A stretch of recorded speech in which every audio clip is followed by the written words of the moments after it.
common in other cooked recipes.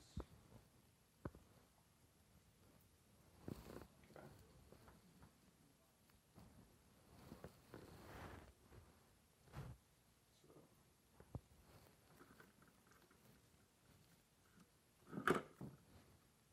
The homemade tomato sauce recipe.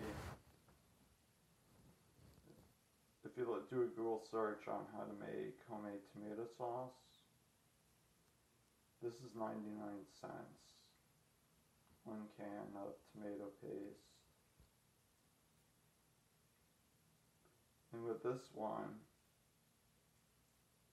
the ingredients is tomato paste from vine ripened tomatoes, blah blah blah, citric acid, naturally derived, so it's not synthetic. I didn't know that. It says non-GMO, non-BPA, BPS liner. It says vegan. It's sustainably produced, gluten-free, of course.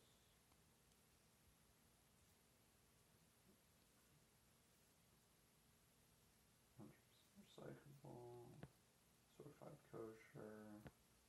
Now, with the tomato sauce recipe, when you do a Google search, they say, I think they mention it, they don't say 6 ounces, they say, I mean, there's 8 ounces per 1 cup of any ingredient. 1 cup is usually 8 ounces, it is 8 ounces. But they say 1/3 cup of tomato paste, and I think it's 1 cup or 2 cups of water.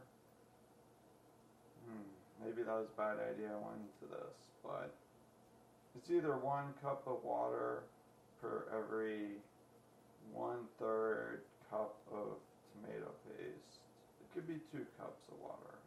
I'm not sure. That's something you may want to look up. But it's a convention where that you would use 1/3 cup of tomato paste to make a tomato sauce. That's why I know.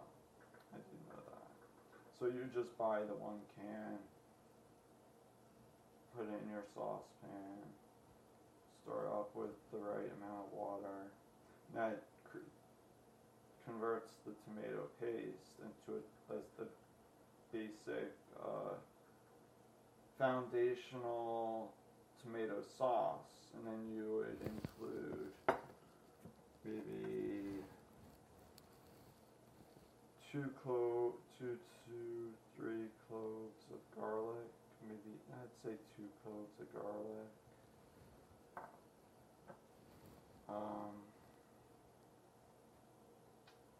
I'd say maybe about 1 to 2 tablespoons of Italian seasoning. It's conventional in tomato sauces to do that. Then probably either an 1/8 or 1/16 of either a white onion or a yellow onion, just to start it off if you want. And then you can add, get frozen carrots, or carrots that you'd buy even in the produce section. You'd boil that first in water. And if you buy mushrooms, you would pre-slice that. You'd wash them and dry them. Some people, mushrooms, sometimes they grow on different substrates. Sometimes it's coffee grounds, usually. Sometimes it could be dirt or some other method. I one time went to a mushroom event, and they were demonstrating on the various ways of growing different types of mushrooms. But So, depending on how clean they look when you buy them, you may just have to rinse them. Some people just, wipe them with a cooker's brush or whatever to prepare them. They don't really use water because what would happen is when you go to cook the mushrooms, there'd be too much water that was absorbed into them, and it would cause separation. You'd probably you'd want to pan fry those first, and then blend them in with your whatever vegetables you're using with the tomato paste or the tomato sauce. So, this is probably going to be it's been 25 minutes. 25-minute recording and counting, so I'll probably divide this into maybe 3 different videos. One about the vinegar, tomato sauce,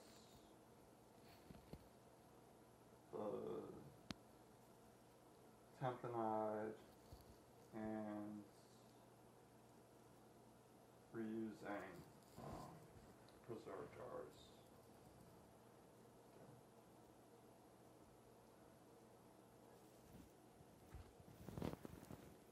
One thing I may have forgotten to mention was I like to use Himalayan sea salt.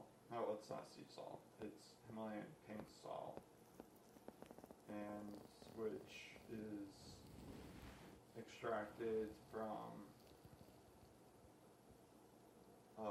mines or near the base of regions where it's mountainous and may be near the volcanic regions. Not 100% sure of that though, but the pink is actually from the iron oxide. I may mention that it may contain salt, maybe because of the sulfur in it, but a small amount. But it's actually iron oxide, supposedly, that causes the pink color, hue, or whatever. But Himalayan sea salt has over 80 minerals, and it's healthier than traditional table salt, which is usually produced in a factory, and it's fortified with iodine. Now, I don't like regular table salt because of my thyroid condition. I never did. I discovered that later on once I started using real sea salt, that I'm getting my blood work done with my doctor regularly. When I switched to sea salt or Himalayan, my blood test results came back better for my thyroid levels. So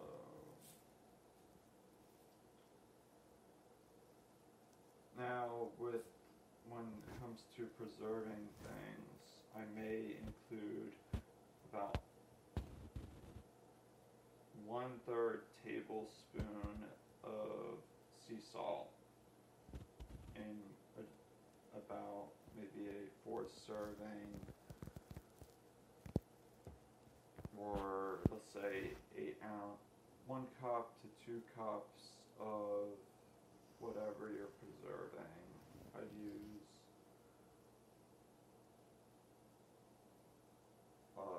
about a 1/2 to 1/3 tablespoon of sea salt. It depends also on the amount of sodium already contained in it. You may not even need that much. like with this tamponade, it already has the olives, and I included some of the red wine vinegar that, you know, the olives came marinated in. I added maybe a tablespoon or two into the tamponade. That already had sodium in it. And also,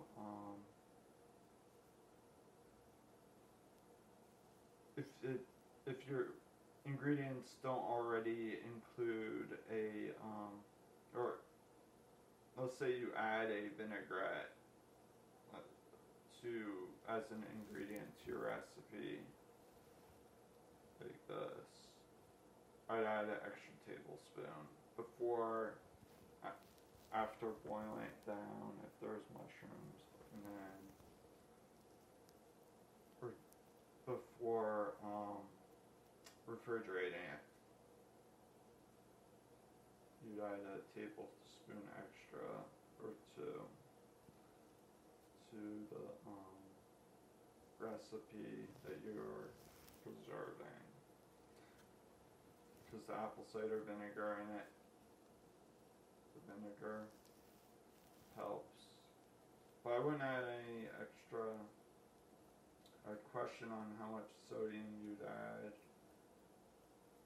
I'd limit the sodium intake, because usually, let's see how much this already has. If I can get this in focus.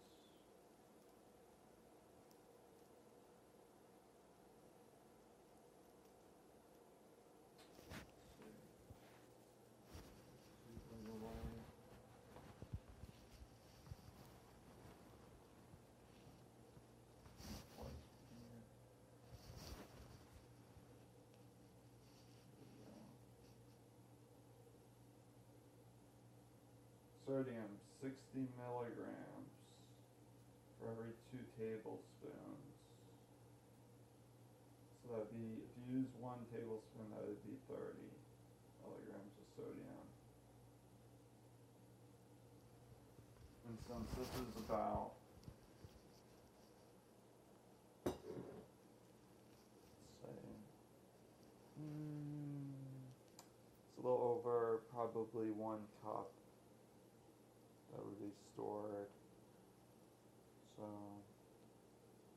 or maybe, it depends on how much you serve, but if you're having it as a snack, 2 tablespoons of it on like matzo cracker or something, or any type of vegan cracker or whatever. It doesn't have, it could be vegetarian or, you know, I don't know why I said that, but let's see.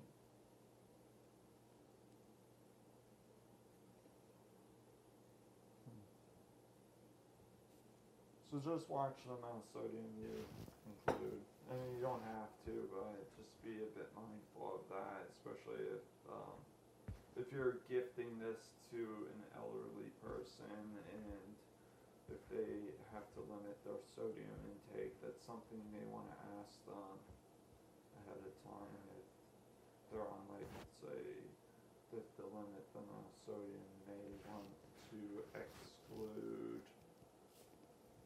sea salt or use less. And just let them know. That's something to consider. Okay. Alright. Have a Merry Christmas.